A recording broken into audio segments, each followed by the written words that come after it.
Hey everyone, welcome to this explainer. Today we're taking a deep dive into the true mechanics of Europe's post-Russian energy map. Now, if you follow energy markets, you know the standard story. Russia was cut out, Norway stepped up, the US shipped over a bunch of LNG, and Qatar signed some massive long-term deals. But that's really just scratching the surface. We're going to look at the deeper mechanics of what's actually going on here. So let's challenge this simple narrative. Energy security isn't just a basic volume game. Sure, having a lot of gas is great, but what happens when a cold snap hits, a war breaks out, storage drops, shipping lanes get blocked, and industrial demand spikes all at exactly the same time? That is the moment you find out who actually pulls the strings in the system. To truly get the geopolitics of gas, we have to talk about a totally game-changing concept called energy settlement power. In the finance world, settlement just means clearing a payment. But in the energy world, a contract is literally just a piece of paper unless you can turn it into an actual physical molecule at a hub, a storage site, or a power plant. Settlement power determines who can actually make that happen when Europe is scrambling. Think of Europe as a massive, super busy restaurant that just suddenly lost its main food supplier. They can write beautiful menus and sign complex contracts all day long, but they desperately need real food delivered to the kitchen right now, before the critics start writing their reviews. In this scenario, Norway is your local wholesaler with the delivery truck literally backed up to the loading dock. Qatar? They're the giant global warehouse with endless supplies, but that food has to cross contested oceans and outbid other hungry restaurants to get there. Here is our agenda for today. 1. Decoding settlement power. 2. The 4 layers. 3. Norway, the pipeline floor. 4. Qatar, the LNG option.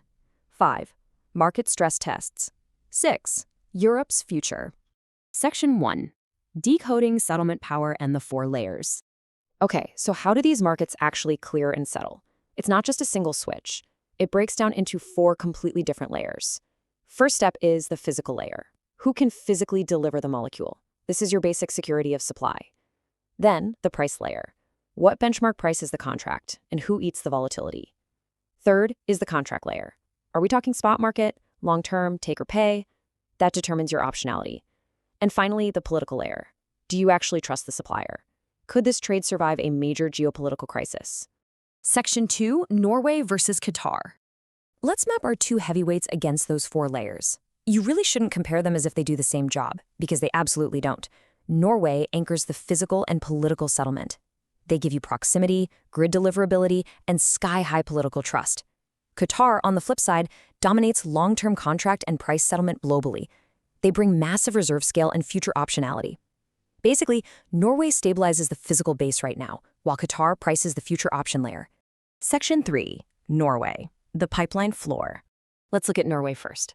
Based on the 2025 data, Norway supplied a staggering 86 billion cubic meters of pipeline gas. That is 54% of all EU pipeline imports. When the Russian volumes cratered, Norway stepped right up as the ultimate physical counterparty. If you are the one managing Europe's daily gas balance, Norway is, without a doubt, your most critical partner.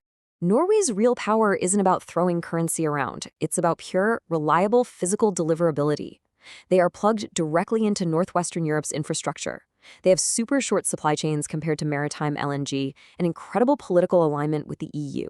By controlling that daily physical balance, they massively lower the amount of gas Europe has to desperately hunt down in volatile spot markets. It gives Europe some much-needed breathing room. Section 4, Qatar, the strategic LNG option. Now, let's pivot to the global warehouse, Qatar. Given all the headlines, you'd probably expect Qatar to be dominating the current import volume.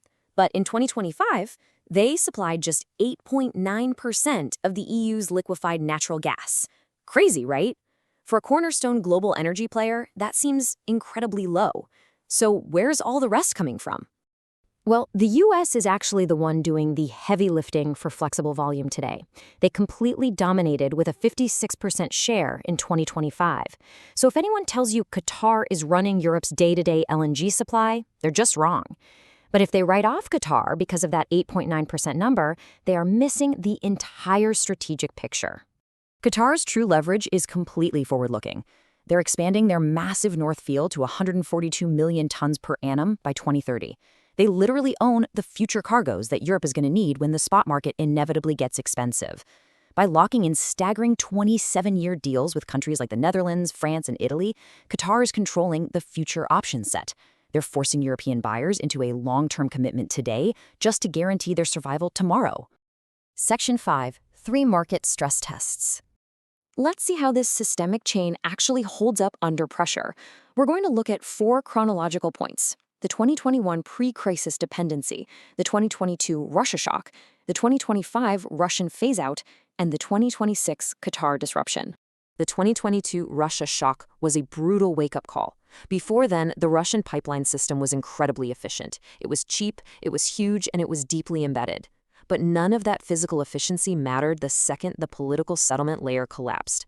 Low-cost physical delivery is completely useless if you can't trust the government turning the valve. That is exactly why Norway's rock-solid political trust is now valued at such an insane premium. Then, jump to 2025. Here we see a major shift in the legal settlement layer. Europe officially decided to legally mandate the end of Russian LNG and pipeline gas. By permanently changing those legal rules, price alone can never bring back that old Russian trade. This officially created a durable, permanent space in the market for trusted physical suppliers like Norway and flexible spot suppliers like the US. And finally, the March 2026 disruption is a perfect showcase of Qatar's unique power. When military attacks halted production at Ras Laffan, it triggered a force majeure. Now remember, Europe's direct volume from Qatar is actually pretty low, but this disruption still instantly spiked European hub prices. Why? Because LNG is a global pool. When Asian buyers suddenly lost Qatari gas, they immediately started bidding up Atlantic cargoes. Qatar's power is the massive price impact of a missing global option.